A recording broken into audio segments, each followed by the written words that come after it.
Uh,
well, hello, good evening, everyone. Welcome to Paranormal Hot Seat. I am your host, Donna Guerin.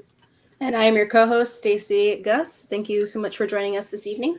And tonight we have Eric Extreme with the Mount Washington Valley Spirit Paranormal Investigators. He's going to come in and he's going to give us the scientific side of paranormal investigating. So I bring you Eric. Hey, Eric. Thank you Hello. for joining us. Glad to be here. So I If I know. wasn't here, I'd be sitting there probably watching some junk on television that wasn't very educational. This is so much better. This is so much better, yeah. Hi, Today Facebook we were user. Your name's not showing up, but hi, Facebook user. Thanks for joining us. I know. today we were So, binge watching episodes about Mayans in the jungle from like centuries ago. oh wow, Well, that sounds interesting. That's worth Yeah, watching. I yeah. love that stuff.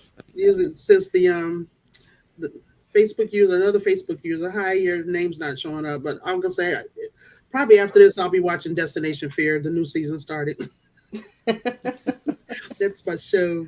That's my show. So I know. Let me grab my stupid internet's here. Okay. So I know you've been doing this a long time. When did you first get interested in investigating the paranormal? Because you've been doing this quite a while, right? Yeah, empirically, I've been doing investigations for like 14 years, but my history goes way, way back, probably about 30 years ago when I first started doing research into paranormal due to some situations I was dealing with as a kid. Long story short, I started seeing what I believed to be shadows in my bedroom in my youth. Eventually, I learned it was a form of pareidolia. I have what's known as hypertactile dysphagia. It's basically an overactive response by my nervous system to various stimuli, and I believe due to an electrical box that was near my room, I was matrixing what at the time I was calling aliens because I was young, and my mom and sent me to some doctors, and they said, "No, there's nothing wrong with him. Something's going on."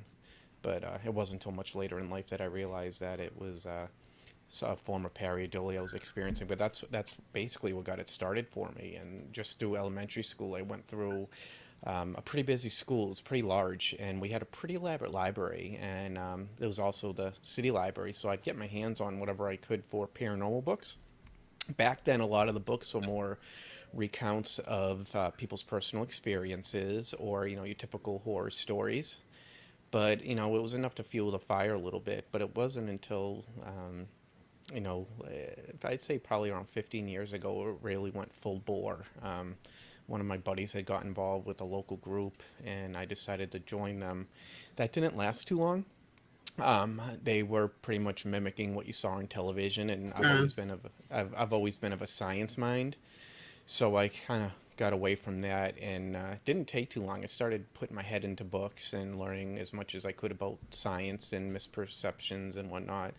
And one day, my buddy and I from my group, he left that group too and came over and joined me, and we formed our own group. But we decided to pay our way to one of those Ghost Hunter sponsors events.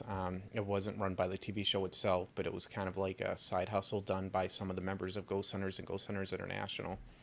And I remember we did more of, we were in the corner doing an experiment with sound actually.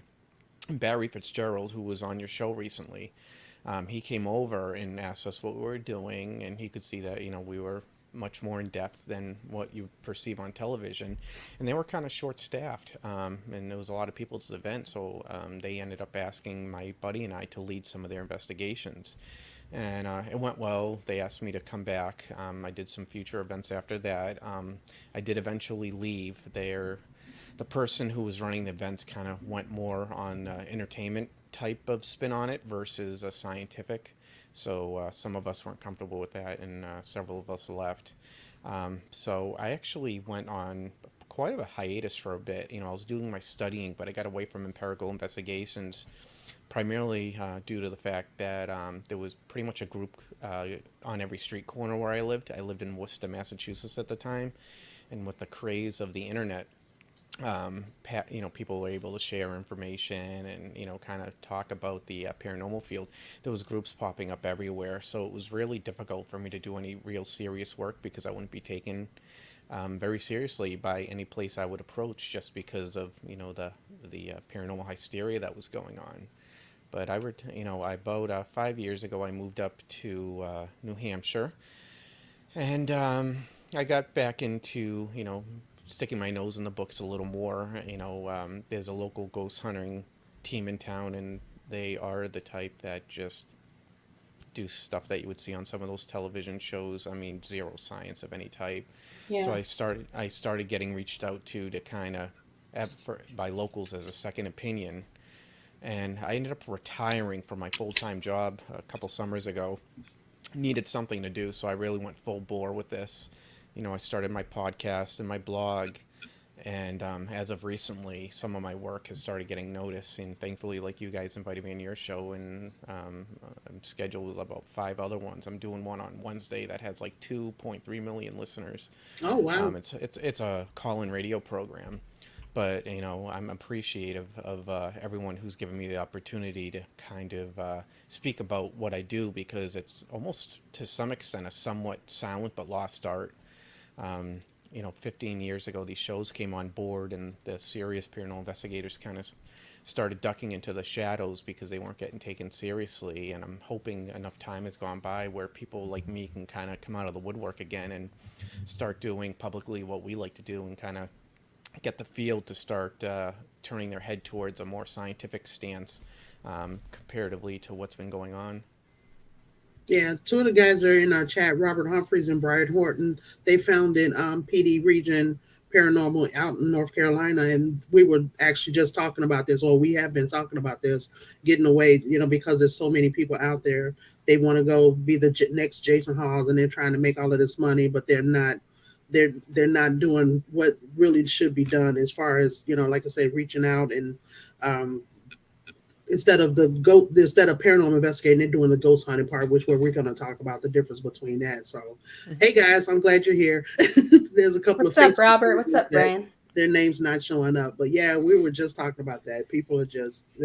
I've got a couple of guys that came in as guest investigators this past last weekend, and they were saying that they wanted to join up with, they were trying to collaborate with some groups, but everybody's so territorial, they didn't want to, work with anybody. And I was like, that's just ridiculous. There's enough spirits out here for everybody. Oh, I'll give you an example. Recently, I reached out to a bunch of groups looking for some input on some podcasts I was going to do.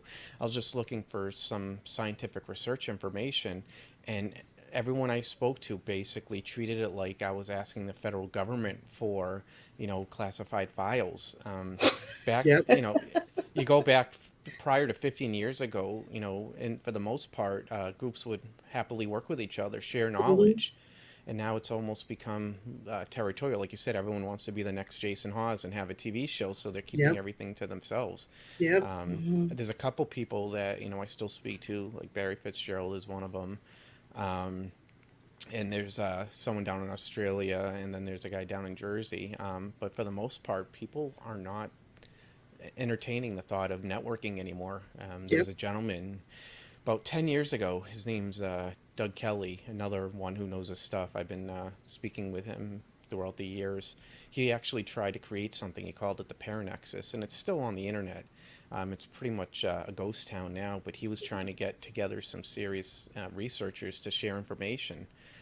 Unfortunately, it didn't work out the way he had hoped. It was getting to that point where the serious researchers were kind of just hiding, because of the stigma that's come onto our field. So people who are serious about it are, not as vocal and, upfront with what they're doing. They're kind of just hiding in the shadows. So Hmm.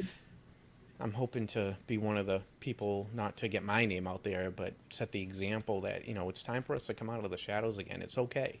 It's time to separate the paranormal investigators from the ghost hunters, which is something that kind of got clouded over the past 15 years. Right. Yeah. Yeah. Hey, Anthony, thanks for tuning in. So, did you actually found, or are you the actual founder of Mount Valley um, Paranormal? Yeah, originally I had started a group down in Massachusetts. We called ourselves, and it was a crazy name just to make an acronym work. It was EPIC, Extreme Paranormal Investigators Consortium, and that my goal was to get various paranormal investigators and researchers from other groups to kind of come together. And it was actually working in the get go. But then, like I said, there was so many groups that came on board in the area that it kind of became difficult to get anything done. But I renamed the group to Mount Washington Valley Spirit once I moved up to New Hampshire because I'm in Mount Washington Valley, and Spirit is an acronym for Scientific Paranormal Investigation Research and Interpretation Team. Then we have our little friendly spooky ghost. Um, he's smiling. He's not scared.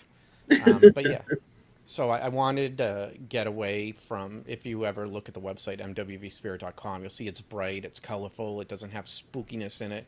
I'm trying to set the example of getting away from that motif, Yeah. Hmm. which you'll often find on most paranormal websites, because I want to be taken somewhat seriously, and I felt to do that I had to have a more professional look on the website.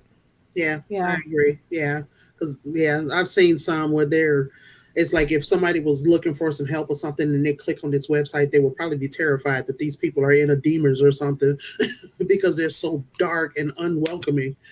Yeah, oh yeah, I'm happy I did though, because back in the day, my first website, I did that. I was new. I was a ghost hunter, and I did all the spooky websites. I remember I had a haunted house, apparitions. This is back when it was okay to put music on your website or sounds, and people wouldn't, people wouldn't get upset with you. You can't do that anymore.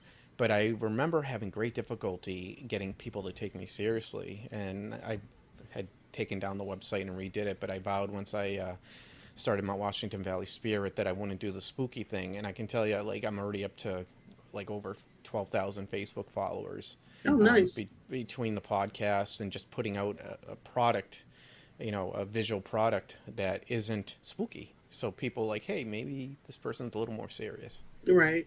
Yeah. So, as you know, we talked a couple of nights ago. We were on the phone like an hour and a half. Yeah. He's I really talk a easy to lot. talk to. Huh? I talk a lot. Oh, that's all right. So, and like I said, one of the things I wanted to address is your take on ghost hunting versus paranormal investigators. Oh, absolutely. So back in the day, prior to maybe the television shows, maybe just a little before that, the ghost hunters and paranormal investigators were completely different things. Ghost hunters are basically what you see on television. You're going in trying to find paranormal activity, where paranormal investigators took another route where it was completely scientific. I mean, they'd have all kinds of scientific gadgets. And I was saying before we came on the air here, this whole paranormal field started approximately about 135 years ago, and it was typically scientists. It Hmm. wasn't, extras like we are. These were actual people with, extra letters at the end of their name because they had scientific, degrees that they had earned, master's degree, PhDs. And that was primarily the field for the longest time. For 60 something years, beginning, 130 some odd years ago, colleges, institutions, scientific institutions put a lot of money into research, and that whole fad kind of died off. And it picked up again about 25 years ago. There was a lot of colleges and scientific institutions putting money into it again. Unfortunately, I don't want to say unfortunately because it kind of has brought more people into the field, but the TV shows came around, and like I was saying, the board of directors for a lot of these institutions says, we don't want our name associated with something like that, even though they're two completely different things. So these TV shows started calling themselves paranormal investigators. So the terms, which historically meant two completely different things, are now pretty much been used synonymously. And which is why a lot of the people who are serious paranormal investigators have kind of been hiding. So Anthony said King James was one of the first hunters. Stacey, I don't want to monopolize the conversation. Go ahead. I know you Yeah. have questions. And it's Oh I no, don't. it's okay. I was just the King James thing. I was just like, I've never heard that before, but Yeah. And um, I'm not knocking the TV shows. I like I said, I still keep in contact with some of the people from the shows. That's how I yeah, really got my start. And before the TV shows came on board, I can tell you Jason Hahn and his team did a lot of more scientific work. But the goals of these TV shows are to get the most viewers. Now, are people going to turn in to see the spooky, or are they going to turn in to see the science? The spooky is Hmm. what is going to get them more money. And right, I did investigations with them, and I could tell that they were frustrated to some extent because they knew what they're putting out on TV is not how a real investigation works. But they got Right. to pay the bills. They have families to support. This was their income. They got to do what they got to do. Right. But these TV shows have become almost like a template for anyone who's gotten into the field for the past 10 to 15 years. And so now ghost hunting, which is what you see on TV, is now being labeled as paranormal investigation when historically they're two completely different things. Yeah. right. I have a shirt that says Ghost Hunter on it, which I thought was cute. I got it off of Ghost Stop. And the lady stopped me at like 3 in the morning, leaving an investigation. She was like, "Are you really with ghost hunters?" I was like, "No, but I am a paranormal investigator." And she just goes, "I love that shit." I'm like, "Okay." So it was pretty funny. So I know there's like people like us, or I'll say us because we're trying to do it. We're trying to find the truth Mhm. instead of just like I said, just out there ghost hunting, just trying to figure out Right. We don't what go based on just feelings. We want the actual evidence to show. Yeah. hide from the Eric, dirt. is there any location that you could think of where people think just it's completely haunted, but there's actually just like a scientific explanation for it? Anything that comes to you off the top of your head? Probably the Mount Washington Hotel, which is probably about 45 minutes from here. Okay. It's an older hotel, old electrical wiring. I did some event. I did an event there with ghost hunters. One of their non-televised events. I should backtrack. Back in the day when they were doing these as a side hustle, they had events primarily all over New England because they were based out of Connecticut, and so I would teach at these things. They weren't televised. They were like weekend-long symposiums. But yeah, so one of them was the Mount Washington Hotel, and I went in there and did my scientific thing, and I just found EMF radiation like off the scale in that old building. And EMF, just like infrasound, ultrasound, and Yeah. like electrostatic radiation, can play all kinds of havoc on your body. Our Yep. It nervous can cause systems, hallucinations, right? oh yeah, Yeah. exactly. Our nervous Vivid. systems Hmm. are are basically large antennas. We put out all of our radiations across the spectrum of our own, but we also receive this stuff. That's why you get creepy feelings when you walk into places. But when you're getting this high level of EMF, I mean, you can start having audio pareidolia, and pareidolia, is when you start seeing things or hearing things. It's basically your mind trying to make sense of something, of this stimulus that's coming in, and it can be literally sound that isn't there, visions that aren't there, feelings that aren't there, but your mind is choosing to um, incorporate that into your nervous system in a way that you're going to understand. So you, like you said, you'll start hallucinating, and it's not just visual; it's auditory, it's tactile. You'll start feeling things that aren't really happening. And all I found at that hotel was a heck of a lot of EMF. Wow. Hi, Jeff. We're all doing good. He says, "P.S. from Ohio was one of the groundskeepers at the Bel Air house in Ohio." Okay. What's up, Jeff? What's So up? we know that you look at the scientific aspect of paranormal investigating. So tell us, like, what are some of your techniques when you're investigating? I'll Because be honest with you. I know you're strictly with for equipment because that's how you prove your theories. Yeah, literally, I do not remotely go in looking for paranormal activity at all. Like, I literally go in trying to disprove it completely. Like, that's my goal. And to do that, I'll tell you, 95% of the time, all it takes is a short interview. And it's not like I have any college degree or I'm a scholar. It's just a lot of experience in learning things about various forms of stimuli that can cause perceived paranormal activity. But if it does get to the point of an actual scientific investigation, I'm not going in there with like K2 meters or SLS cameras or any REM pods or ghost boxes or anything like that. I'm going in with like an ultrasound receiver and analyzer, infrasound, ultrasound, electrostatic radiation. I'm going in with air quality detectors to find gas detectors. I'm looking for anything that could possibly be that could cause a misperception paranormal activity. I have weather analyzers. Oh I mean, I wow, have a you got gear. the big guns. Oh yeah, I've honestly I've spent probably about $5,000 on various scientific equipment, and I have had situations where even my science couldn't figure it out. Since I don't have that collegiate skill set, I call it my board of advisors. They're literally old chums from a couple nonprofits I used to be involved with, but they have the extra letters at the end of their name because they have those college degrees. So some are physicists, doctors, psychiatrists, geologists, home builders, plumbers, electricians. So, if I can't figure something out, I'll run it by them. And in most cases, I'm not saying all cases, but most cases, I'm usually able to come up with a scientific cause for it. But my investigations, I don't typically have to do at night because I'm not trying to find paranormal activity. And it's easier for me to do it during the day because A, the sun's out, and B, I'm not half asleep. Yeah, When I first got into it, I did the night investigations because that's what they did on TV. And I realized for the most part, unless the person specifically said the perceived paranormal activity was happening at night, I'm not staying up late, man. I'm in my 40s now. I don't Yeah. have the ability to stay up all night like I used to. Like if I try and stay up past 1 or 2 a.m., I'm out like a light, and it's gonna like screw up my sleeping habits for like a I week or two. know. What did I'll be like, you know what I'm talking about. Mm-hmm. yeah, Cody with First Line Paranormal, he calls it a paranormal hangover the day after. Mm-hmm. Yep. Shout Yeah, out I can't. Cody. Back when I was much younger, when I was first really starting to get into the paranormal, I remember I was actually going to college full time. I was a professional wrestler back then, and I was bodybuilding and trying to work full time on top of everything. And I just remember being able to like sleep just a couple hours a night, and I was ready to go. Now I need Mm-hmm. 7 hours, or I'm not functioning. Oh man, I So know. I can't do the overnights anymore. So yeah, I do most of my sciencey stuff during the day.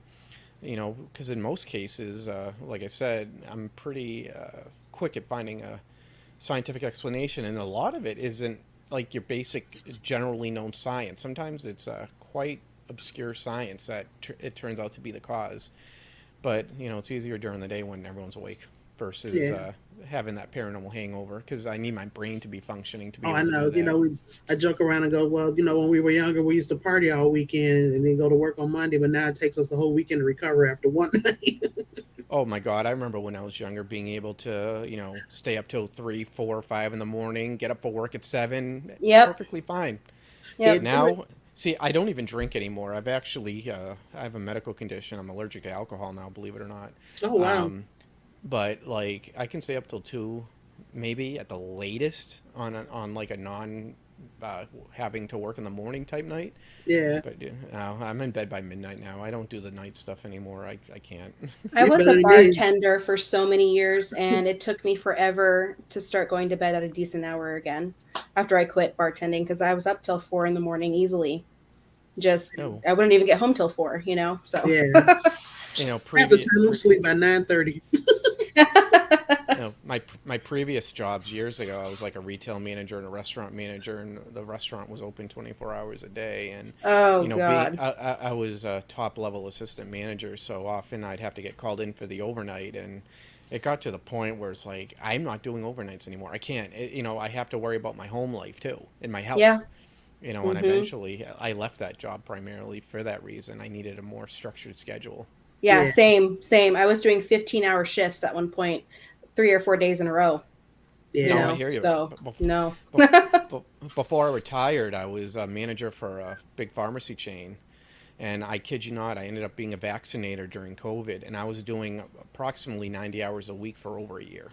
Oh my gosh. I was pretty Wow. much I basically became the full-time vaccinator for the store, and I was doing 100 something vaccinations a day because we didn't have the staff.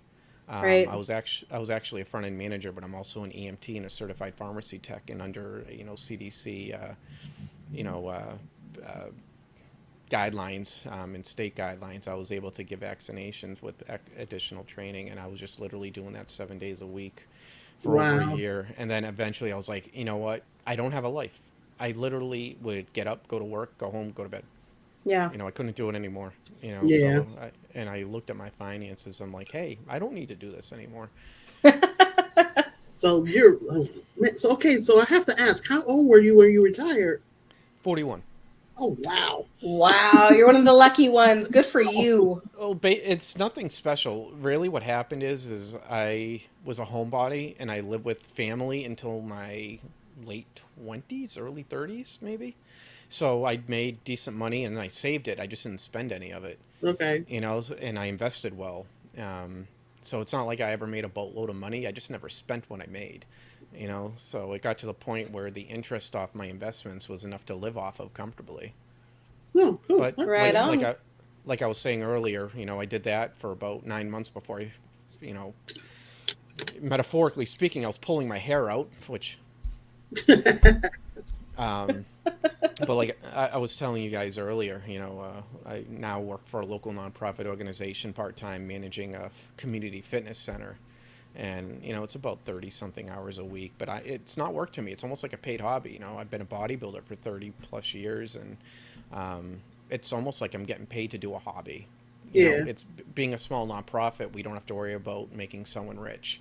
Where financially, we're just worried about staying afloat. So I'm able to basically get paid to do a hobby. I wish I could do that with the paranormal field. Yeah. Right? I was talking to this young lady. She had posted on Facebook that she was interested in meeting people that are interested in some of the same things that she was interested in, meaning the paranormal. So we were chatting in Messenger, and I told her, I was like, well, I manage a couple of teams here in Arizona, and we were just generally talking. She goes, manage. She's like, wait, it's a job. I was like, yes, but no. Like, we volunteer our time. I don't get paid. And she's like, oh. And I don't know if that deterred her, because when I went to go try to leave her another message, it said she wasn't on Messenger anymore. I was like, okay. It's like, you the one that said you wanted to meet people. So, Yeah. No, there's very few people who can make a living off of this. It's yeah, basically your people on the television show or some of the more seasoned authors, Yeah. who write books, which I think I'd probably get into at some point. I love yeah, writing. Well, we're yeah, in it just because we love it and it's a Mm-hmm. hobby and we Yep. want to help people. And like you said, find, if there is a paranormal reason or if there's not a paranormal reason and go yeah, from there. But Well, most yeah. people like us who are serious, we don't get into it for the fame. It's kind of, it starts off with us wanting to answer questions, and to do that, we need to empirically be involved with the field. And Yeah. getting involved with investigations gives us, the platform to be able to do our research, to yeah. answer our own And questions. to help people who thinks that they're having paranormal activity in their house, and try to, like I said, to debunk it and figure out what is Hmm. going on beside that. What else could it be? And I had a lady who swears that she had Satan in her house, and when we got there, we're like, uh, Yeah. where's all this activity you said you're having? So yeah, it was, yeah, A Yeah, couple you'd be times. You had a amazed. couple of those. yeah, a couple Yeah, of you've them. had a couple of those recently. Hmm. So Over the yeah, years, you'd be amazed at the things I've found over the years that were getting perceived as paranormal activity that turned out not to be paranormal. Well, you had said earlier that most of the time it's like an obscure form of Yep. science. What did you mean by that? All right, I'll give you my latest one actually. Okay. So there's a local resident who lives in one of the adjacent towns to where I live. She had reached out online to one or two ghost hunting groups that were out of town. She wanted to remain somewhat anonymous. She was experiencing some interesting symptoms. She was experiencing anxiety, shakiness, sleeplessness, the feeling of being watched, ear pain, and headaches. She had gone to the doctor, they couldn't find a medical cause. So she went looking for a paranormal investigator. She was looking for like a Dana Scully or Fox Mulder, someone with some sort of sciencey background, not like a typical ghost hunter, doing the stuff that we'll see stuff on, that they see on TV. So she had reached out to a couple teams that claimed to be paranormal investigators, and unfortunately, it was more of the ghost hunter type group, and they gave her a list of reasons why her house was haunted, and Mm. they base, so she reached out on the local Facebook group anonymously. She didn't use her real name, and she was looking for a paranormal investigator, and people started referring her to a local ghost hunting team, and someone's like, you want the guy who runs the local community gym. So they put her in contact with me. So I did an interview with her, and it lasted all of 5 minutes, and I had it figured out. What led me to kind of getting it done quickly is the ear pain. Ear pain is often caused by infrasound. Infrasound are sound frequencies below 20 hertz. The human hearing range is typically between 20 hertz and 20,000 hertz. Anything below 20 hertz is what's known as infrasound. It's audio that's there, but we can't hear it. But exposure to it can cause anything from hallucinations, headaches, ear pain, anything from shakiness, anxiety, the feeling of being watched. So, Everything that she was experiencing. exactly. And her whole situation actually turned out to be two different things. But so I said to her, it basically came down to me asking, is there a diesel generator nearby? Because infrasound can be caused in general by anything with spinning motors that's malfunctioning to some extent, and you're getting a little bit of metal grinding. It can be caused naturally by, it comes in through thunder. There's something called Schumann resonances, which is inaudible audio frequencies that get trapped between the Earth's ionosphere, which is a layer of the atmosphere approximately about 60 miles up, and the air currents, and it just kind of reverberates, and it can cause infrasound, which was some experiments I was doing. Where people claim that paranormal activity increases during storms. I think some of that has to do with Schumann resonances, but actually it's also going to be caused by tectonic plate shifting, volcanoes. It could be caused naturally by animals. Some animals, such as rhinoceros and elephants, actually use this for communication in packs, and it can actually travel hundreds of miles. But back to this lady's case, I said to her, is there a generator nearby? And she goes, no. And I'm like, well, do you have an old dryer? And she's like, no, I do my laundry elsewhere. She had a small condo. I'm like, well, do you happen to have an old fan that you use? She goes, come to think of it, I do. She goes, I have one of those old metallic fans to circulate air because she had poor air circulation in her condo. I'm like, has the sound on it sound a little different lately? And she goes, come to think of it, it has. I said, well, let's, turn off that fan, see if that helps. But that doesn't always explain what's known as scopastasia. That's the feeling of being watched. So I started digging into that, and I basically had said, have you done any type of renovations in your house lately? She goes, no, not really. And I said, well, have you been like moving stuff around? Have you been doing some packing, unpacking? She goes, come to think of it, I've been cleaning out a closet, and now there's boxes stacked everywhere in the bedroom. I says, well, so when and she's like, well, now come to think of it, that's where I'm experiencing this, is when I'm laying down, going to bed. I says, what I think's happening is now since you have these stacks of boxes all over the room, you've changed the way the room feels and the lighting. The light would come in through the windows, now it's casting shadows. I said, I'm willing to bet your feeling of scopastasia, it's often a symptom of acute claustrophobia. People feel uncomfortable in elevators, and it's often the feeling of being watched. And I said to her, have you ever, had claustrophobia before? The fear of enclosed place. She goes, well, I've never felt comfortable in elevators, but, not enough to not be able to go into them. She just felt kind of creeped out in them. So basically I told her, replace the fan or stop using it, and to get her room cleaned up, because I felt it was infrasound and scopastasia was coming from acute claustrophobia. And so over a couple days, she cleaned up the room. She stopped using the fan, and then she reached out a couple days later. She goes, dang, you were spot on. She goes, Wow. the symptoms are gone. Wow. So these Just from a ghost little hunter, fan and a couple of boxes. yeah. So these ghost hunters, and I'm not knocking people who get into this field. Don't get me wrong. I'm just trying to help educate the field. But, a lot of the times there's a scientific cause. So these ghost hunters, basically came up with a list of paranormal reasons why this was happening, and they paid no attention to a possible scientific cause. And it took me all of a 5-minute conversation to take care of this problem that had been plaguing her for about a month. Wow. Well, what I've seen so far is, and it's gotten so out of hand, everything now is based off of feelings. Oh, I feel cold. I feel chills, I feel goosebumps, I feel this.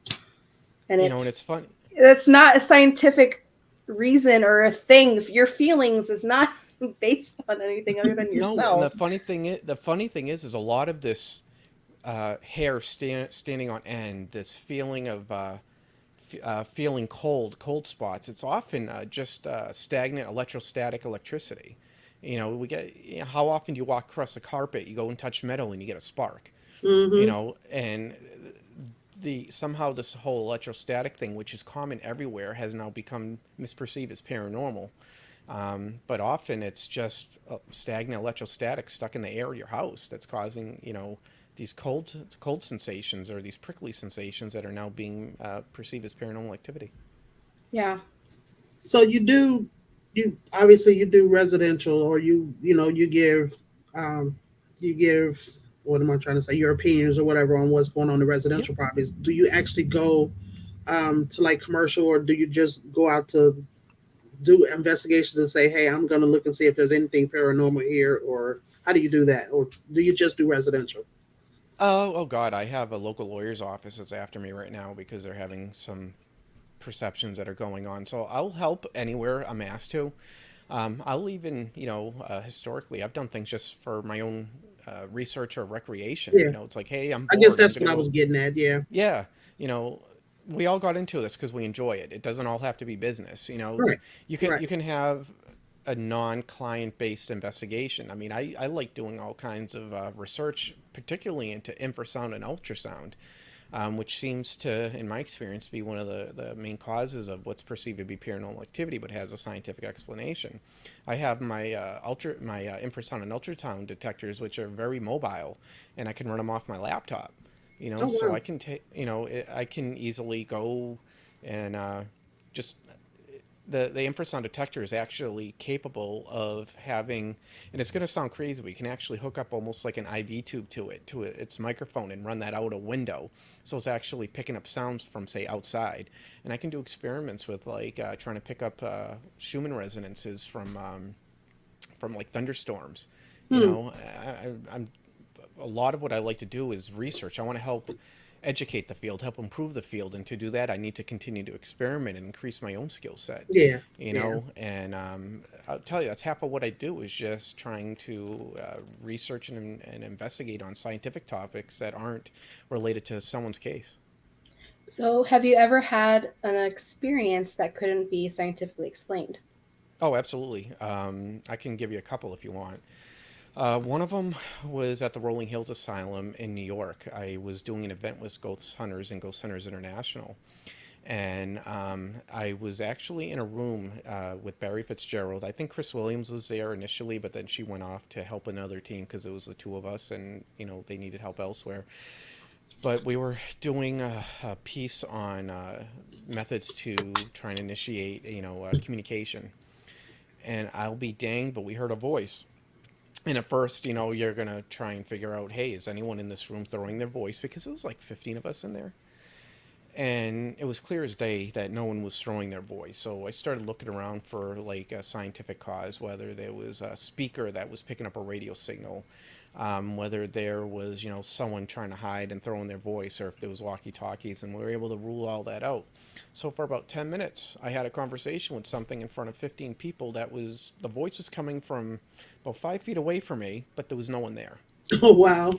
I try, Barry, remember you had Barry Fitzgerald in Yeah. here, and I brought it up in the chat, and he's like, "Yep, Yeah. he Yeah. remembers. Yeah. He was there. I've tried over the years to try and explain it scientifically. Be danged if I can, And that I had 16 witnesses that this thing happened, and being the science guy, I scienced the heck out of that. After the investigation was over, I went back there and tried to everything I could to try and explain it scientifically with all my gadgets, and nothing. Couldn't come up with it. Um, Yeah. and that's probably, and it actually fall.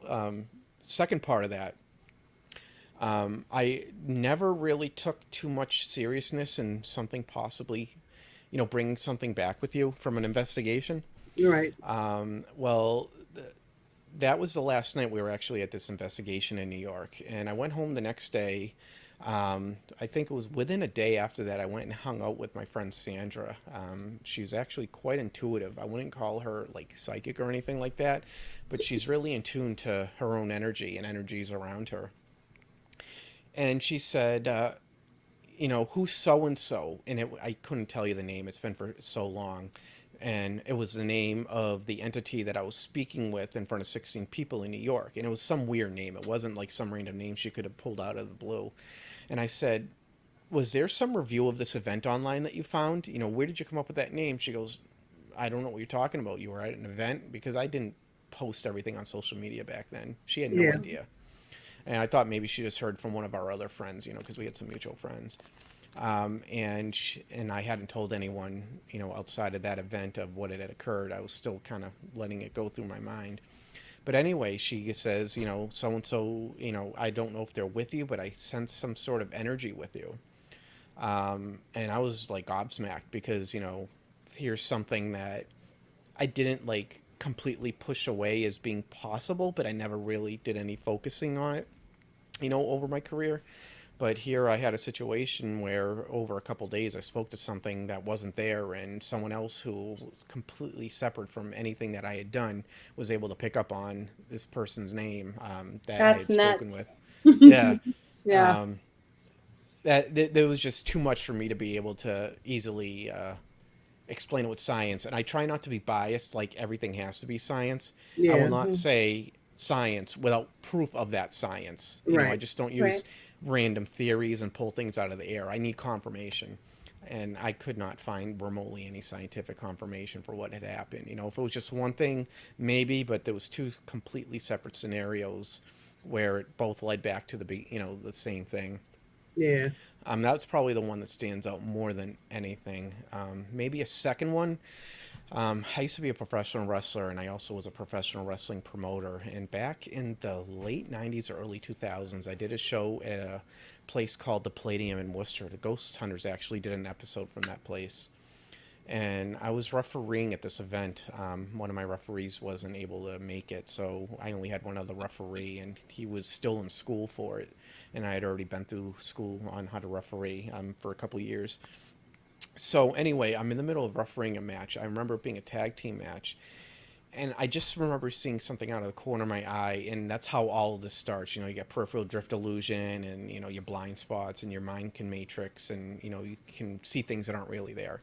But I took a second glance and straight on, and I saw it, and I can't say it was a shadow. It was almost like a patch on the stage at the corner of the stage that it was like darker than the rest of the stage, almost as if something was absorbing the light. And it kind of got my attention. It must have only been about 10 seconds, and one of the wrestlers in the corner is like, extreme, extreme, was trying to get my attention because I'm not paying attention to the match. And he quickly turned around and he looked back at me like he saw something, right? you know so I had to continue with the show, but after the show is over I tried to go and explain what that was, whether it was a play on lighting, whether there was some form of smoke that came off of one of the light projectors in this theater, whether it was some sort of humidity, and I couldn't recreate it. And to be darned, I tried for about an hour. Wow. Was it paranormal? I don't know, but I wasn't able to rule out a science cause. It could have been something simple. It may not have been, but there's enough reputable stories that come out of that place from reputable people that it has pretty much been deemed a haunted location. Yeah. Okay. I was in Tombstone last night, and well, everybody knows the reputation of Tombstone, Arizona. Yeah. So, one of the things that I like the little cat balls that light up, So we put out a cat ball. We went downtown. Our hotel was like right where the popular area is, where they do all the shows and stuff. But nobody was out because it was like 11 o'clock at night. So Stacy and I went out. We set out one of the cat balls, and it starts to going off. So I asked the question. I kind of sat there. I was like, "Do you smell cigar smoke?" She goes, "Yeah, I do." The cat ball went off, and I was like, when it went off again, I was like, "Is somebody out here smoking a cigar?" And it went off again. I was like, "Okay, so you want to tell me who you are?" And I heard a male voice come across, but I couldn't make out what it is. And I haven't listened to it yet, but I couldn't make out. I was like, what was that? But, and then like a couple of seconds later, the cigar smoke was gone. I was like, well, that was freaking weird. Because nobody was out there but us. And it's like I said, it's like 11 o'clock at night and just this strong smell of cigar smoke. It was like, Over, okay. So, over the years, I've had hundreds and hundreds of, you could call them cases, even if it's just consulting for people online, and I'd say 99.8% of the time I can explain it with science, but in my own experiences, there's been those couple times that just, it's like, how did this even happen? It's like the hamster is running on the wheel inside of my head trying to figure it out. And it's like, I've even consulted people with like PhDs, of possible scientific causes, and couldn't come up with one. yeah. So have you ever been to a location where you're just like, yeah, I'm not going back there again? It's funny. No, I'd be the exact opposite. It'd be like I'd want to go back in, with more of my scientific equipment. Back when I was heavily involved with empirical on-scene investigations.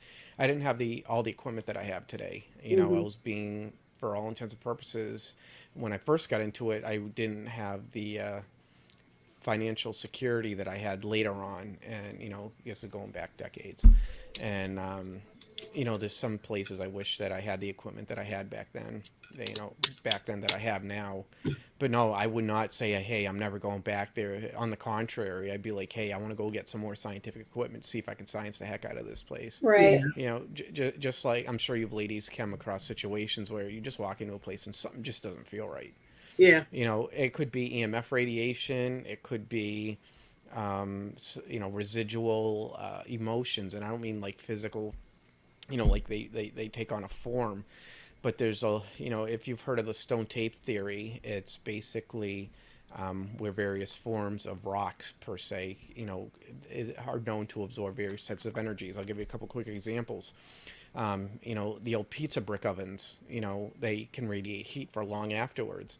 You bomb someplace with a missile, nuclear missile, and it's going to radiate energy for hundreds and hundreds of years, Right. and you can't go near it. Well, a lot of houses are built on, say, like limestone, or there's a lot of quartz crystal. And with our body's ability to put out radiation, I mean, you can show X-ray, infrared, you can show radio frequencies. Our body puts out the whole gambit. And, if a lot of these types of stones that are known to absorb energy are nearby, they could be, absorbing this or natural radiation over a long period of time, and just re-radiating this, which is, I've had cases I've been able to explain perceived paranormal activity due to pareidolia due to stones re-radiating energy. Um, so, like, one quick example, I had this young lady contact me. This is probably like 13 years ago. She kept sensing that there was things around her and she couldn't figure it out. And I go in her room and it's just nothing but a big collection of quartz crystal. I'm like, well, there's your answer right there. Your this young lady was quite emotional. She was struggling with some mental health issues. So the stones were picking up this energy off of her and Radiate re-radiating it. back. Yeah, and it can Yeah. actually have an amplification effect to it because it's coming in from multiple stones. This girl had hundreds of these things in her room. Wow. Well, So it, quartz is man-made. mhm. Quartzite is what we find actually in the earth. And does quartzite radiate the same way that quartz does, or is that different? It's, believe it or not, as long as their chemical structure is somewhat similar, it'll do it. But for the most part, it's you'd be surprised what some of these stones could do. I know a lot of Reiki practitioners get into it. My fiance actually does Reiki, and she's into the whole stone thing. And we actually keep a stone grid, around our house. Do I actually think it's protecting us? No, I think it's more psychosomatic. It's like imprinting our own energy on it, gives us the feeling like we're protecting our house, if that makes any sense. Right. Okay. But scientifically, do I think it's protecting the house? No. Um, but so, yeah, so I said to this young lady, for a couple nights, why don't you try sleeping on the couch, and see if that helps. And sure enough, Oh, wow. she got herself away from those stones, and so she ended up putting the collection in storage. Mm, So and she felt a lot better afterwards because all this radiation wasn't coming back at her and giving her this wow. matrix thing to perceive paranormal activity. Interesting. Wow. Yeah, one of the ladies at the seance last night was passing out these crystals supposed to be for our protection. I can't remember the name of some kind of quartz, I think it was. It started with an H. I don't remember what it was. Was it by chance Herkimer? Say it again. Herkimer? No. That's Hematite. one of the. Hematite. There you go. Yep. Yeah, I think Her, that was it. Herc.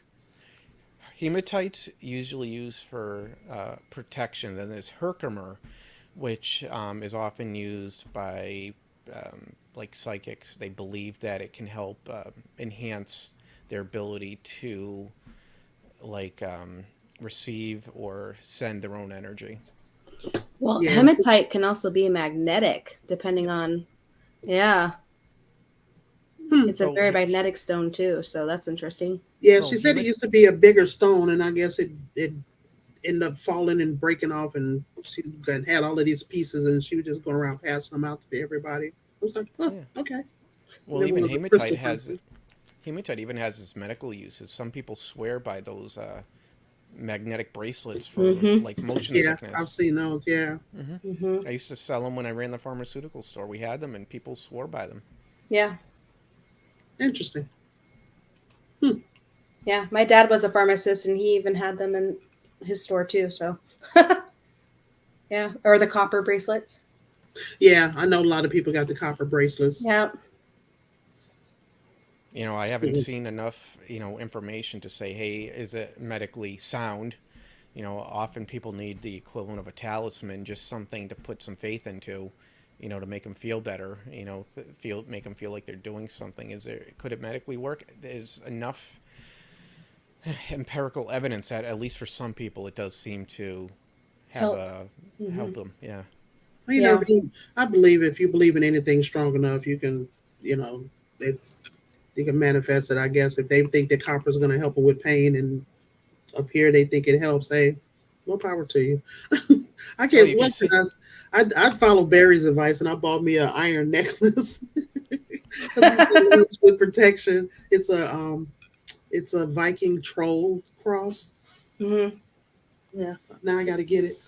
Yeah, Barry's one of those guys who has done a slew of research over the years Yeah, it's using. this here. It's made of iron because he said it's something about the iron on the body or in the body that protects you. I was like, oh, I'll try that. It was like $25. Amazon, like we were talking about earlier. Yep. Like everything from Amazon. Barry took me underneath his wing early on, and we were doing a lot of sound and light experiments, and he's one of the ones that really helped me get on this scientific way of doing things. Of course, that's not what you saw on television, because they need to have more viewers, but Barry is on both sides. Like, I'm more on the science thing, side of things, but Barry is very much into the spiritual side as well. He's kind of like Yeah, your best example of being an all around, full spectrum investigator and researcher. I mean, like, leaps and bounds when it comes to full investigations. He's your man. yeah, Like, he yeah. He he seemed like he's has very knowledgeable. he is. I am on the science side of things, but as an overall thing, like, he would be the human encyclopedia when it comes to paranormal investigating. Yeah. He's investigated anywhere and everywhere. He used to be affiliated with colleges doing research and experiments with them over in the UK on the science side of things. So he's got everything. Oh, yeah, cool. Yeah, I was excited when he said that he'd do the podcast, and the lady called me from the Arizona Historical Society, like right after I got the news that he would join, and I was all flustered, and I'm like, I'm sorry, I just got some good news, so can I call you back? We're supposed to have Rob Demarest on December 11th as well. Yeah. Yeah, he'll be on here too. So. Yeah, when I got involved with Ghost Hunters and Ghost Hunters International, I think it was after he had already left. I think it was being led by Barry. Then he had like Paul Bradford, and there was a couple others. I think Chris Williams ended up over there, but it was after Rob Demar, so I never got to meet him. Well, he seems like an interesting fellow. Yeah. I've s- I, I'm pretty sure I've seen a few episodes with that he was on. Didn't Yeah. really watch a whole lot of Ghost Hunters International, but I like the ghost shows. Like I said, I'm trying to get Ghost Brothers on our podcast and been dealing with Ghost the Brothers. the Ghost Brothers. Um, You love the Ghost Brothers. yes, I do. And Destination Fear, I love those guys too. And then I just emailed the Travel Channel again today. It's like, look, I've emailed this lady. She's not responding. Will somebody let me know what I need to do? So I'm gonna be a pain in their butt till they respond. We'll stay on it. But yeah, I love those guys. They're funny. I don't think I've ever seen that show. Yeah, they're it's because it's a joke in the African American community that African American people don't go looking for ghosts. That we have enough problems without going. Yeah. So that was Yeah. one of what my sister's friends had said. Ghost hunting. We got enough problems being black. We don't need to go out ghost hunting. So that's kind of one of the running jokes with them is this. One of the guys, Marcus, doing one of the episodes, he got the crap scared out of him, and he looked straight in the camera, and go, "See, this is why black people don't go ghost hunting." Yeah, Yeah, they're pretty funny though. I know I've seen them on Ghost Hunters a few times. I think they were on it Yeah, this they've been on there a this. couple of times. Yeah. Hmm. I think they were just on it quite recently, actually, Yep. one of the this Yep. season. About a couple of But I, weeks ago. to be honest, I don't watch a heck of a lot of those shows because I find myself being like, "Ugh, you're not searching for infrasound. I'm pretty sure that this generator over here that I see outside the window is what's causing it. Right. There's not a You lot of know, science with it. Yeah. Yeah. so Yeah. I end up yelling at the TV. Um, but I pretty much just watch. I like watching Ghost Hunters. I think it's more so because I've investigated with them, and I'm happy to see that they've been able to put food on their table. And I'd like to see where they're going with it. I've Yeah. watched Ghost Nation, which was done by Grant Wilson and his team for a couple Oh, okay. seasons. That and But I can't really say. I've put on a couple of the other shows over the years, watched it for about 10 minutes, and was like, no. Yeah, It there's was one it in was particular I feel that way about. So I don't know if I should name them or not, but yeah, I don't. Yeah, this every time you turn around, this guy's getting possessed, and it's like, really, I can't do this. I watched like a couple of episodes. It's like, nope, can't watch it. uh, you know Can't watch it. sometimes I watch it just to see what they're doing, but it's basically semi-scripted reality TV. Their Yeah. job is to put out a product to get the most viewers. And if someone actually sat and did a television show about a real scientific investigations, all you hear would be click, people changing the channel. Yep. You'd have a small niche audience that would actually watch it, nerds like me. But that's better And off as me. maybe it'd be better off as like a one-time documentary or like a YouTube channel. No network's going to put on a show like that. Yeah. So some of these shows are pretty, pretty out there. There's that one about hospitals. That one's pretty out there. I won't name some of the other shows because I still talk to some of the people on them, so I'm not gonna call them out on your show. But Yeah. there's some of them I don't that know are if you could pretty. get Neil deGrasse Tyson to go with you and investigate, and he made a show. I would totally watch that. Oh, it's funny because I think that would be perfect for a documentary, like getting some real well-known scientific people like Bill Nye, like Michio your Kaku. yeah, exactly. Your Neil deGrasse Tyson. There's Erin.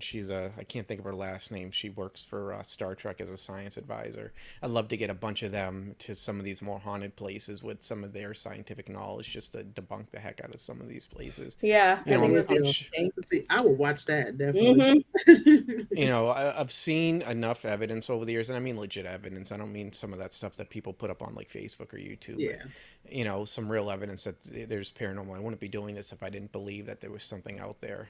And that's my ultimate, thing is maybe someday, maybe I'll find some real proof. But I'd love to get some of these scientific people involved in investigation just to get their take on things. Maybe, I think it would make for at least a good documentary. Oh yeah, definitely. Hell yeah, I'd watch that. I sure would. Yeah. Hmm. Okay. Well, we're coming up on our hour. You have anything else, Stacy? Why don't you tell our viewers where they can find you online? Okay, so the hub is mwvspirit.com. I have a podcast also called Mount Washington Valley Spirit. I'm pretty much on most of the major social media outlets. It's at mwvspirit. I think that's about it.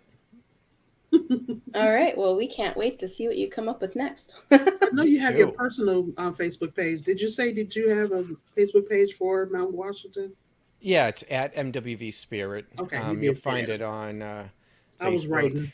Yeah, it'll be on Facebook, YouTube, Twitter, Instagram. It's even on TikTok. I do the those. I just started put up the third one. Those Paranormal Minute videos that I do, where Yeah, it's we kind of like, talked about that. Yeah. Mhm. and I put it up on TikTok, and they're getting hundreds and hundreds and hundreds of views and likes.